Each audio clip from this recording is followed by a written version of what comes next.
বিএনপির ভারপ্রাপ্ত চেয়ারম্যান তারেক রহমানের নির্দেশে রাষ্ট্রকাঠামো মেরামতের ৩১ দফা কর্মসূচির পক্ষে জনমত সৃষ্টি করতে গোলাপগঞ্জের লক্ষ্মীপাশা ইউনিয়নে একাধিক উঠান বৈঠকে প্রধান অতিথি হিসেবে যোগ দেন বিএনপি নেত্রী সৈয়দা আদিবা হোসেন।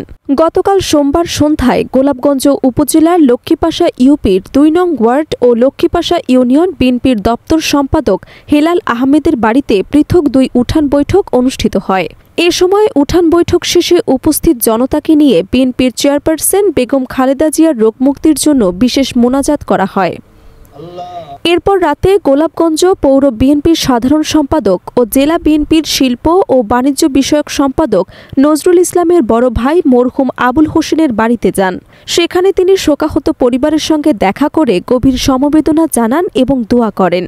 এদিন সৈয়দা আদিবা হোসেনের সঙ্গে উপস্থিত ছিলেন গোলাপগঞ্জ উপজেলা বিএনপির সিনিয়র সহসভাপতি হেলালুজ্জামান হেলাল, সহসভাপতি আব্দুল কাদির সেলিম, আমুরা ইউনিয়ন বিএনপির সাধারণ সম্পাদক আব্দুল গফফার কুটি, লক্ষ্মীপাশা ইউনিয়ন বিএনপির সভাপতি শাহেদ আহমদ সুয়াই, সাধারণ সম্পাদক ফখরুল ইসলাম, ঢাকা দক্ষিণ ইউনিয়ন বিএনপির সাধারণ সম্পাদক মুহিব হোসেন, উপজেলা যুবদলের যুগ্ম আহ্বায়ক রাজু আহমেদ, গোলাপগঞ্জ পৌর যুবদলের যুগ্ম আহ্বায়ক নুরুজ্জামান জুবেল, যুবদল নেতা সোহাগ আহমদ, ফাহিম আহমদ, সুফিয়ান আহমদ ও ছাত্রদল নেতা মুশফিক আহমদ মুন্না সহ প্রমুখ।